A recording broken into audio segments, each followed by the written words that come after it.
Hello. Hi, why are you talking to me? Yeah, it's hot out.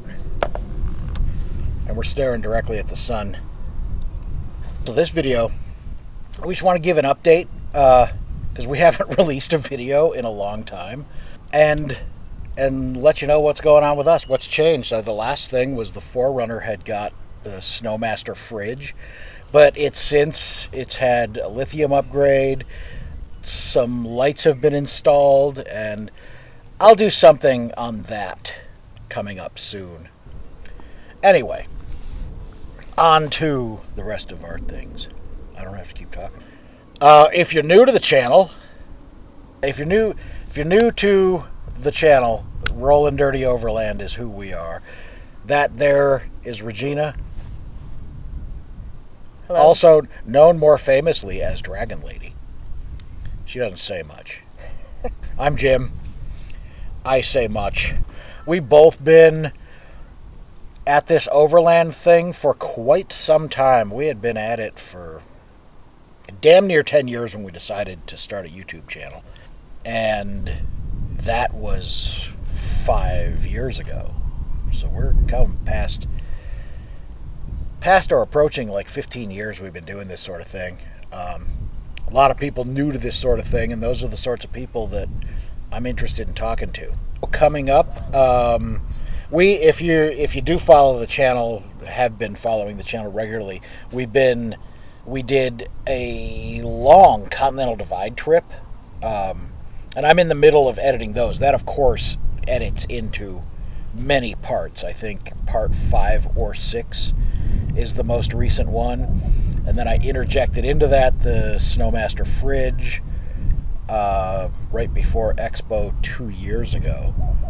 And we'll get back to that as well. But instead of what part of what was hard about doing the editing too was I was getting frustrated that I've got all this informational kind of how-to content lined up on deck, and I want to get it out, but it's backed up behind because I was just editing in order they were shot.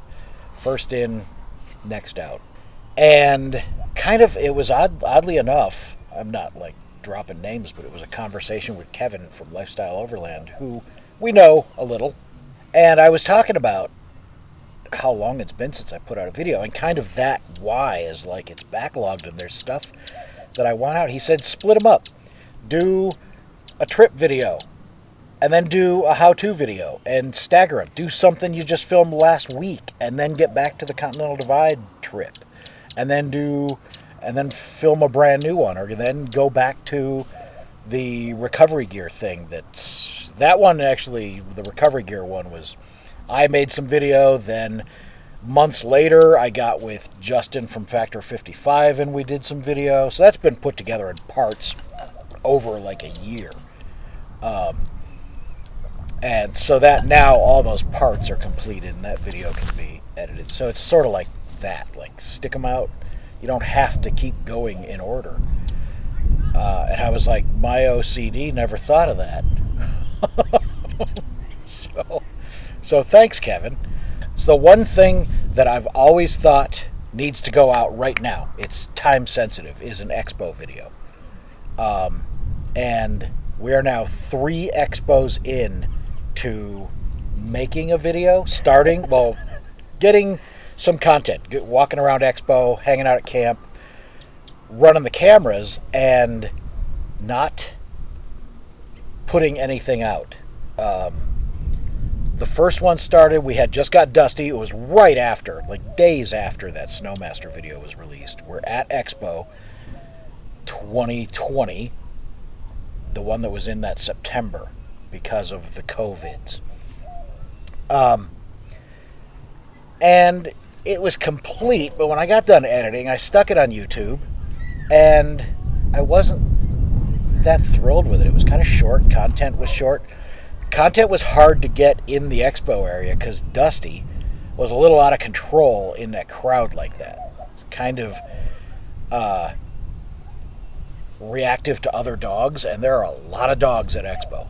Everybody's walking around with a dog, and Dusty was being impolite to them. Not aggressive. There weren't fights happening, but he's a little reactive and a little barky, and it made it really hard to operate cameras, to talk to people, to spend time in the expo area. So all of our video was at camp, and when I got done, I was like, it was uploaded to YouTube, and I was like, I'm not even making this public. It's unfinished. The following year, 21, we don't have one dog who's hard to deal with in the crowd. We now have 2 dogs who are, neither one of them is good in the crowd. We had picked up a younger puppy, Sandy. Sandy is kind of okay. He's not reactive to other dogs. He could behave in a crowd. But with Dusty, Sandy keys everything off Dusty. Sandy was still really young, 6 months old. And when Dusty freaked out, Sandy freaked out. We didn't know much about Sandy at the time. And we'd only had him like 2 weeks at that point. And Sandy made video of any kind in camp or out at the expo impossible. In fact, we didn't even hardly go out to the expo area much. We went out Saturday morning, and at lunchtime we came back and never went back in again. So now, May 23, a month and a half ago, we bring the 2 dogs. And in the meantime, Sandy had been tough to deal with. Very anxious, very fearful. Big anxiety issues. Well, we got all the way through Saturday at Expo. Everything was going great. We were catching video because we actually had the dogs. We were able to leave them on their own at camp. And talked to some people, had some things we were going to discuss at camp that night, or a fairly large purchase. And that evening at camp, Sandy had an absolute meltdown that he wouldn't come out of. So we packed up and left. We're like, I think the only thing for him right now is being at home. And so since our whole expo just got cut short, no video. The big news,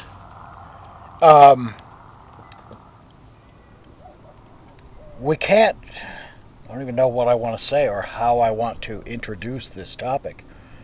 Dragon Lady and I had been considering what next. Our next thing should have an indoors. So that's not going to happen with the 4Runner, obviously. So what are we going to do that with? Well, I think you also wanted a different daily driver too. Yeah, well, with the Cut. Let me start again. You wanted a different daily driver because the 4Runner's not the best for that. No, the 4Runner, as it's built, it's kind of a pig to drive around town. It looks cool, and it gets a lot of attention at gas stations. Well, you went back and forth too. Do I get this? Do I get that? Ooh, how about this? How about that? Yeah, well, there was a number of vehicles. Dodge Power Wagon. You remember Tim, if you follow this channel enough, a lot of trips, our friend that was in the white Nissan Xterra. Well, Tim had been wanting, Tim's 6'4", so he was a little squeezed into that thing, and he'd been wanting something bigger. But on Arizona trails, life is a little tighter. So that kept him from buying something bigger, like a full-size or a plus-size pickup. Well, he had to move to Texas, which is why he's not in our videos anymore. And being in Texas, things are much bigger. He bought a Dodge Power Wagon, and he said, honestly, you know, he knows what he's talking about. And he said, just shove some 37s under that thing, and it's done. It's ready to go. The suspension is good. The off-road systems on the Power Wagon are largely the same in the Jeep. Like, it's solid axles. It's got that automatic sway bar disconnect, so it works really well off-road. Just stick some 37s under it, and off you go. And then, I could go to Power Wagon. Maybe a Power Wagon. The Ineos Grenadier was coming.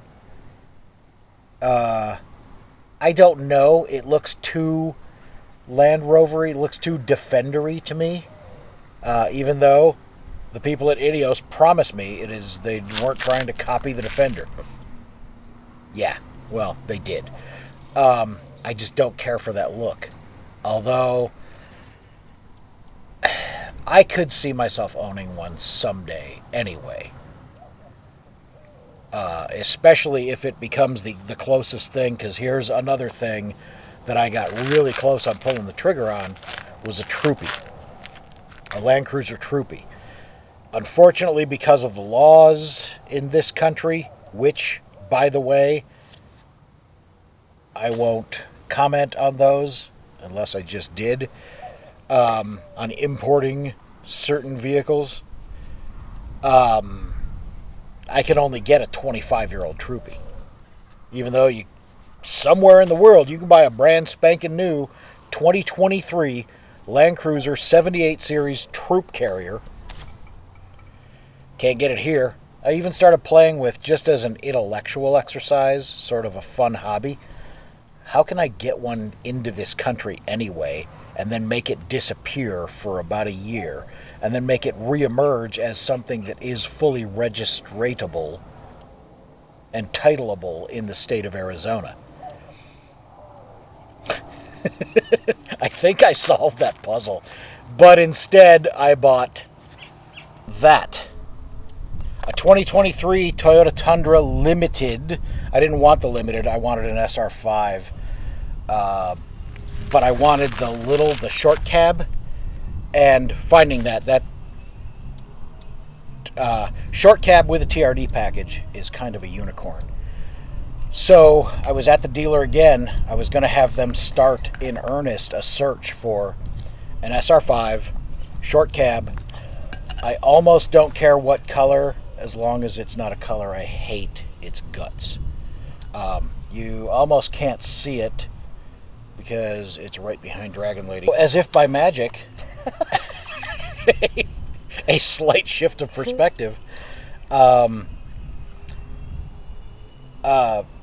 But yeah, so I told him what I wanted, and I said it's going to be a hell of a search, I understand, because everybody wants the big giant crew cab, double cab they call it.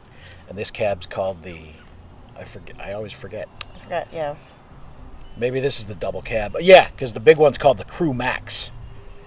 I want the bed space more than I want the cab space, more than I want back seat space. So they said, we have a Limited. And I said, I don't want a Limited. Limited's, what, an extra 10 grand over with a TRD package. That extra 10 grand of stuff that I don't really care about. So the guy said, hang on. He came back with his supervisor. Typical dealership kind of deals. But they were actually able to show me on paper where I am getting the Limited at the SR5 price. I don't know, man. It's their game. They're good at it. I don't even understand how it's played. I'm not good at it. So who knows if I got jerked around or not. But all the numbers were what I was already planning to deal with for the SR5, so I got the Limited. And it's super pearly white. Chill Storm, I think. Chill Storm, I think is what it's called. Yeah. It's a little sparkly. Pearly color. So I don't know, maybe I'll wrap it black. Maybe I'll wrap it gray. I have no idea. Maybe I won't wrap it at all. Much more recently, I think I'd alluded to how the 4Runner is covered in Oregon mud. And our next video will be what happened there. That was a thing. That was quite a thing. We had a little event in Oregon. That will be the next video. I'll get to work on that. It cut our trip short. We were planning to be out almost a month. We were out a week. Slightly over a week, like a week and a day. Yeah. Cool. I got a cough. You can call. Huh? Oh, cough. Hang on, Dragon Lady's got a cough, so she's missing. She's gone. In the meantime, enjoy the new Tundra. It's back there a ways. I can still hear you. Going over there doesn't matter. The mic can... Dragon Lady got a cold this week. I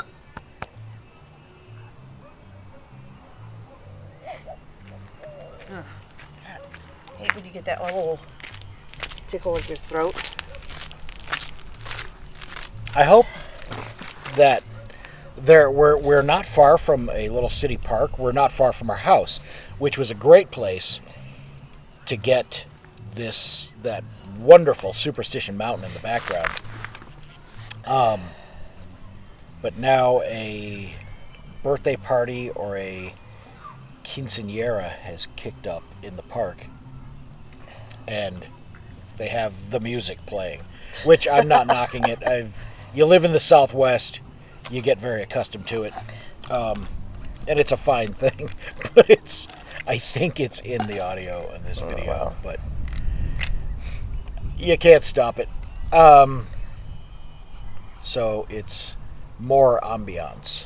Yeah, we left for our trip a little bit early. Well, before we actually started our off-road trip proper, we went to Salt Lake to 23.0. And that's what we were doing at Expo. The big thing at Expo was when we were at the 23.0 booth, there was a tent that seemed it would check all of our boxes. A hard shell, How you could put easy, it back on. easy up and down. Side opening hard shell, similar to an iCamper. About the same footprint or the same size as what The same bed size, Yeah. the same sleeping dimension as what we've always had, a 72 long. According to 23.0, they say we're losing 10-ish inches at the foot of the bed. We don't know. That's 10 inches we weren't using. Yeah. The closer we got to the trip, the more we were like, we do not want to throw that rubber cover every morning and then peel it back off every evening And just get covered. filthy twice a day just from touching the tent, from touching the cover. So we're like, screw it, let's do it. We really kind of can't spend that kind of money right now, but we're gonna, and we did anyway. There will be a video coming along also soon. I want to get the actual Oregon stuff done, and then I'll do something on the tent. So sort of just a little teaser for what's coming. The tent is everything we hoped it would be, and a little more even. The opening and closing is what we hoped it would be. Once we actually had it and were inside it and looking around, build quality details were just flooring us. We're like, oh my God, look how well they did this. That's it. We're almost running out of light. Out by our park, our glorious mountain, and our wonderful new truck. It's also, maybe it's because it's new, maybe it's because it's the Tundra, maybe it's because it's the Limited, but it's not easy getting back in the 4Runner now. That Tundra's nice. Really nice. It drives amazing. Everything's nicer. In fact, halfway through the trip, I was like, I want the Tundra. I want to be in the Tundra. Even like a couple days before the trip, I was like, how can we take the Tundra on this trip? We can't. No, it's not ready. Impossible. First thing that's got to go are those clown shoes 20-inch wheels. Then a rear seat delete. Have you measured yet if that refrigerator will fit back there? No.